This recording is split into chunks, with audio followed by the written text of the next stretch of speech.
കുട്ടികളില്ലാതെ വിഷമിക്കുന്നവർക്ക് വേണ്ടിയുള്ള വീഡിയോയിലേക്ക് ഏവർക്കും സ്വാഗതം. നിങ്ങളോട് എനിക്ക് പറയാനുള്ളത്, കുട്ടികളില്ലാതെ ഇങ്ങനെ ഇരുന്ന് വിഷമിച്ചുകൊണ്ടിരിക്കാതെ നിങ്ങൾ ഹോസ്പിറ്റലിൽ പോകാത്ത ഒരു വ്യക്തിയാണെങ്കിൽ അവർ 1.5 വർഷം വരെ കാത്തിരുന്നതിന് ശേഷം തീർച്ചയായിട്ടും ഒരു ഗൈനക്കോളജിയിൽ പോയി കാണേണ്ടത് അത്യാവശ്യമാണ്. എന്നിട്ട് ആ ഡോക്ടറുടെ നിർദ്ദേശപ്രകാരം മരുന്നുകൾ കഴിക്കുക.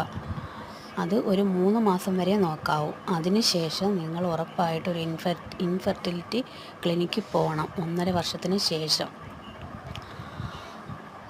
അവിടുത്തെ ചികിത്സയോടൊപ്പം തന്നെ നിങ്ങൾ നല്ല ആഹാരവും കഴിക്കണം.